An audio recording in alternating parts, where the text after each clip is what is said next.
muito mais problemas. Antes de falar desses problemas do sistema político, quero chamar a atenção de outra coisa para vocês. É que, pegando o exemplo do Frei Giovanni, de que a conjuntura, às vezes a gente sobe, às vezes a gente desce, há momentos difíceis mesmo, né? Nós tivemos na luta popular um momento muito difícil da conjuntura, não só no Brasil, na América Latina, no mundo todo, que foi a década de 90. Nós não temos tempo aqui para explicar por que os anos 90 foram tão difíceis, mas foi uma conjuntura para a classe trabalhadora comprovadamente difícil.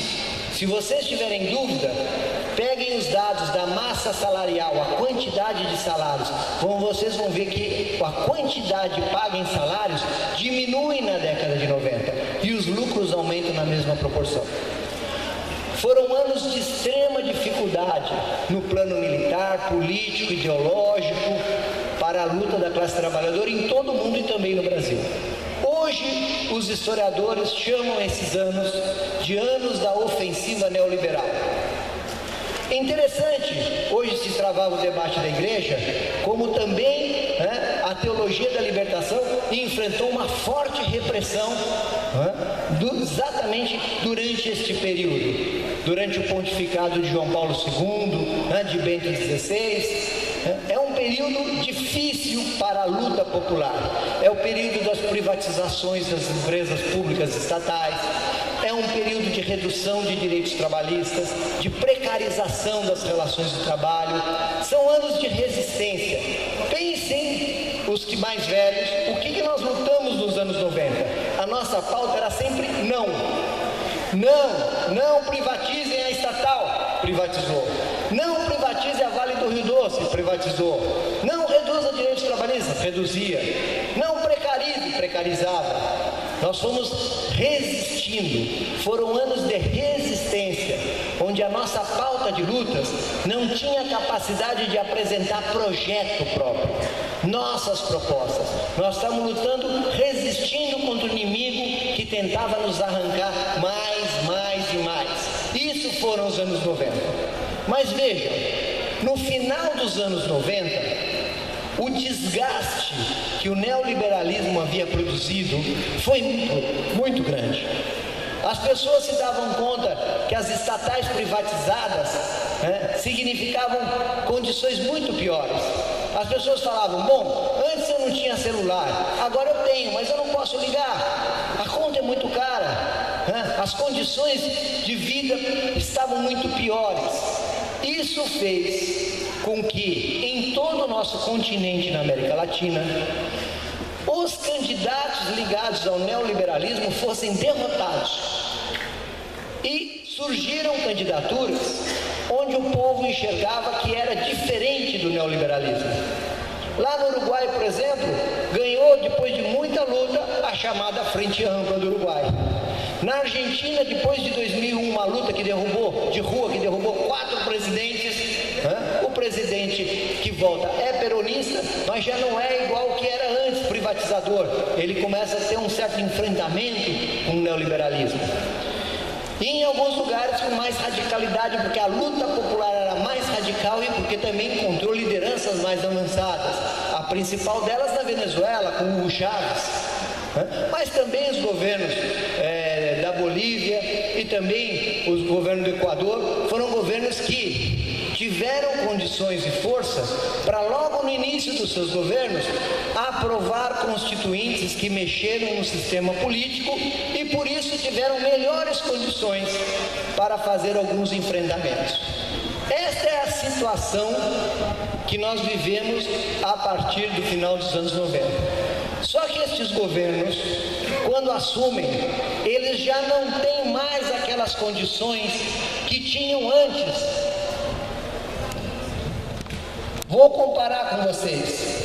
De 1930 a 1980, estou falando no espaço de 50 anos, o Brasil foi o país do mundo que mais cresceu.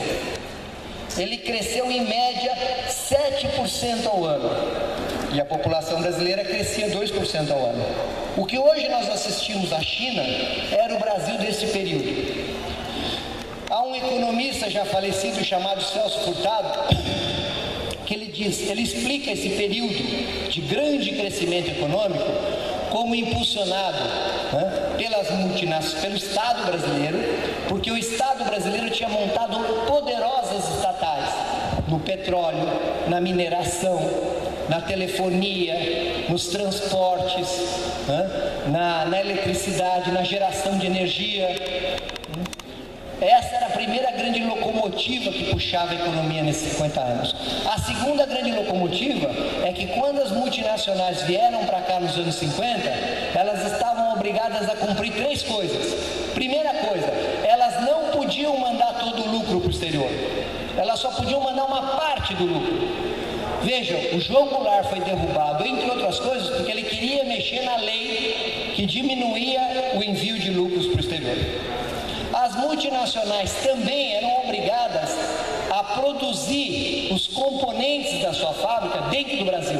Quer fabricar carro, Volkswagen? Você pode fabricar, só que o amortecedor é feito no Brasil, a poltrona é feita no Brasil, o freio é feito no Brasil. Os componentes do carro são fabricados dentro do Brasil, o que gerava o surgimento de outras indústrias. E mais, elas eram obrigadas a cumprir uma cota de exportação. Volkswagen, você quer montar uma empresa no Brasil? Você vai ter que exportar uma parte da sua produção, o que gera divisas para o território brasileiro.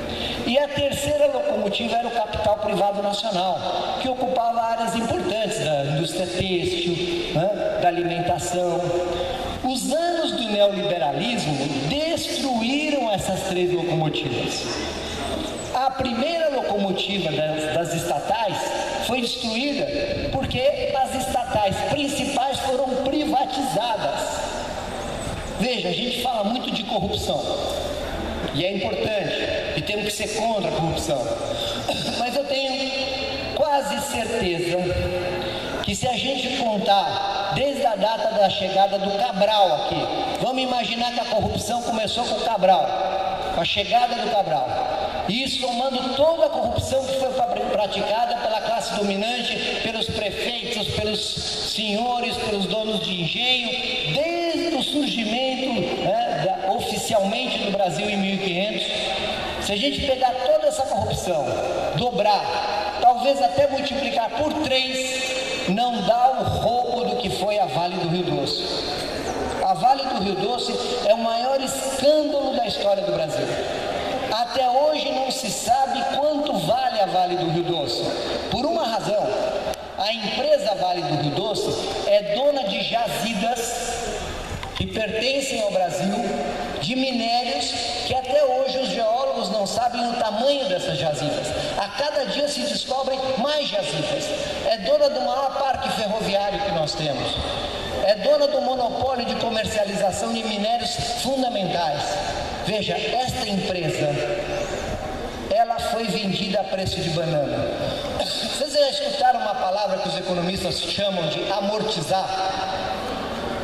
Amortizar assim, ó, vamos supor que alguém aqui quer comprar um mercadinho, ou comprar uma padaria, ou comprar um bar. Esse bar vai custar dinheiro, o mercadinho vai custar dinheiro. Bom, quanto tempo eu vou precisar ter de lucro para repor no meu bolso o dinheiro que eu gastei para comprar o bar, para comprar o mercadinho? Isso que é amortizar. Se você for comprar um mercadinho, a média é amortizar em 6 anos, 7 anos. Se vocês acharem um negócio para amortizar em 5 anos, é até um bom negócio. Em 3 é um negócio muito bom. A Vale do Rio Doce, que é essa empresa incalculável no seu valor, quem comprou a Vale do Rio Doce amortizou, ou seja, teve de volta o que gastou em 3 meses. E falar 3 meses é exagero, porque o dinheiro foi emprestado pelo BNDES. Quem comprou a Vale do Rio Doce? Até hoje nós não sabemos. O testa de ferro foi o Bradesco, mas os verdadeiros donos até hoje a gente não sabe.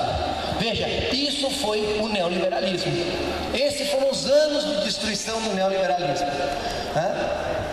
O neoliberalismo apropriou-se das estatais, e fez com que as multinacionais hoje já não tenham mais limite para mandar os lucros. Elas podem mandar quase que todo o seu lucro para o exterior, e várias formas de mandar o lucro para o exterior, legais e ilegais.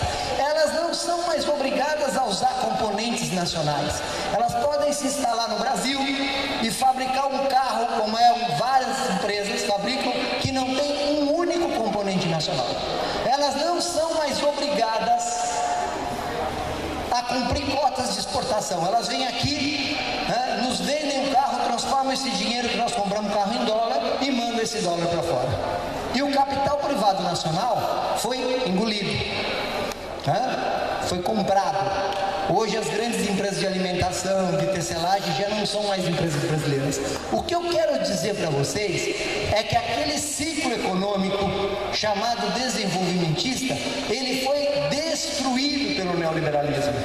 E esses governos que foram eleitos por um povo que já não queria mais neoliberalismo, foram eleitos também por um povo que queria melhores condições de vida, mais empregos, retomada das condições mais favoráveis de vida. Esses governos fizeram suas alianças políticas. Mas qual é o problema? Eles são aprisionados por um sistema político, que é um sistema político, no nosso caso, uma herança da ditadura, uma herança que nós não conseguimos romper com a ditadura, que é um sistema que nos aprisiona na nossa luta popular. Veja, o que é o nosso Congresso Nacional? Reparei aqui que quase vocês, a grande maioria aqui, está com acesso à internet. Aqui mesmo, vários estão com acesso à internet.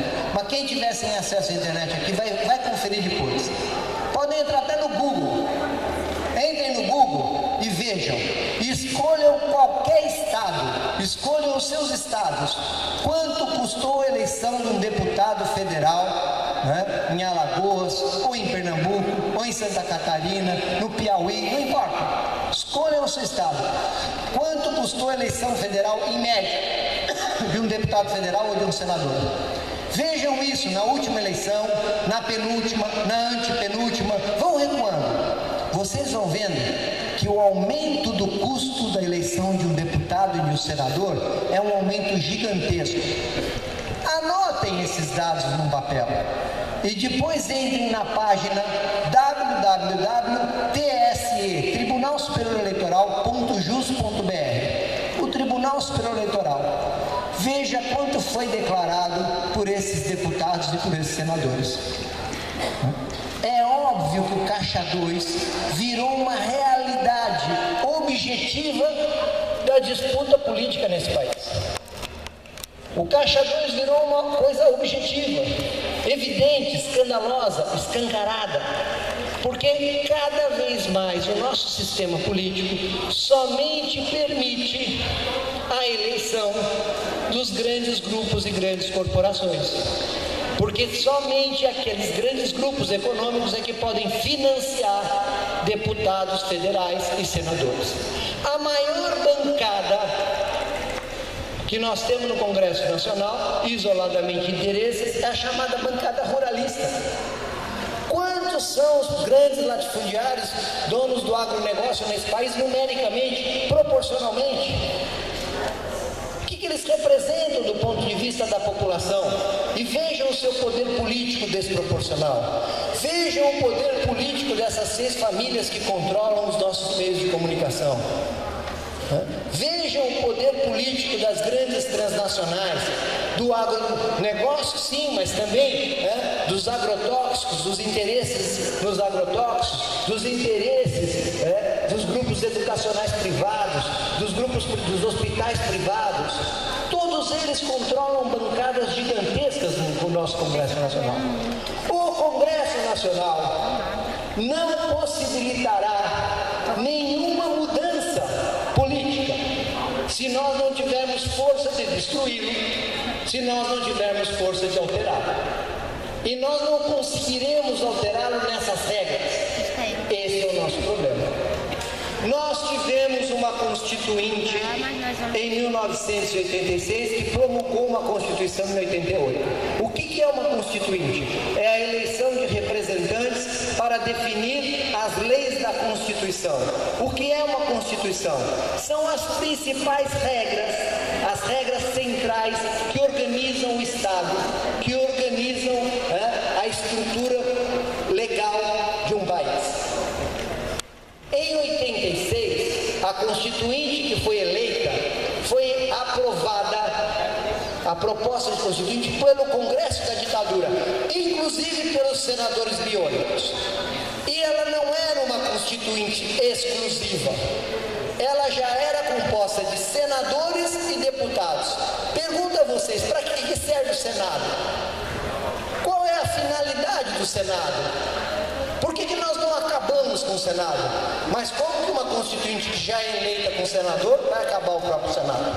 Isso já predeterminava. E mais, ela nem era exclusiva, muito menos soberana. Porque eles eram, de manhã, constituintes, não, deputados e senadores, que votavam as leis normais. À tarde eram constituintes. Ou seja, ela funcionava, já vinculado aos interesses políticos de nomeação de ministério, ao mesmo jogo escandaloso que nós assistimos hoje. Na época a piada era: de manhã são constituintes, à tarde são deputados, de noite são ladrões. Era isso que se comentava na época. Esta Constituição que nós temos hoje tem conquistas sociais, claro que tem. Tanto é que nos anos do neoliberalismo, a direita queria acabar e mexer nessa Constituição. Por que agora nós é que estamos querendo? Será que nós estamos cometendo uma bobeira? Será que nós vamos fazer o jogo da direita? Não! Como diria o Frei Gilvander hoje de manhã na Conjuntura, o terreno mudou. A situação mudou. Que situação mudou? Nós estamos saindo daqueles anos de dificuldade e de descenso. Ué, como é que você pode afirmar isso aí, Gebrey? Há vários mecanismos. Um mecanismo que os vários historiadores, estudiosos sempre usaram é medir o número de greves. Como a gente faz isso? Veja, há um órgão chamado DIEESE que mede o número de greves. É interessante, entrem na página do DIEESE. Ele mede o número de greves ano a ano. Vocês vão ver que no final da década de 70 e na década de 80, o número de greves foi subindo muito. 89, quando o Lula quase foi eleito, perdemos para o Collor, foi um recorde no número de greves. Mas a partir dos anos 90, principalmente 95, o número de greves começa a despencar, começa a cair, começa a baixar e vai baixando até 2002. 2002 ele fica estacionado até 2004 e de 2004 em diante ele começa a subir. Agora, no final de 2013, nós atingimos novamente o patamar do número de greves dos anos 80. Alguma coisa está acontecendo nesse país, diferente. Já não dá para dizer, mesmo que essas greves tenham pequena duração, mesmo que sejam greves apenas salariais, já não dá para dizer que a situação é a mesma. As condições da luta popular estão diferentes se cresce o número de greves, como cresce o número de ocupações, como cresce o número de outras formas de luta. Mas nós estamos falando aqui das greves. Agora, há um fator que nós não podemos mais fechar os olhos para essa mudança, que foram as manifestações de junho. As manifestações de junho e a paralisação do dia 11 de julho, elas representam também uma mudança de qualidade. Por quê? Elas, primeiro, foram deflagradas a partir de um processo de solidariedade. Isso é importante. Veja, qual foi o fato que desencadeou aquelas manifestações que começaram em Porto Alegre e em São Paulo? Foi a reação das pessoas à repressão. Quando elas viram a dimensão da repressão. Se eu vejo a repressão e resolvo ir à manifestação, eu estou praticando um ato de solidariedade que demonstra um grau de consciência política. Pode ser uma consciência política que ainda não está muito clara, mas mas é um ato diferente, porque eu me disponho a correr riscos e ir na manifestação. As manifestações de junho tiveram várias causas e várias motivações. As pessoas estavam lá por várias contradições.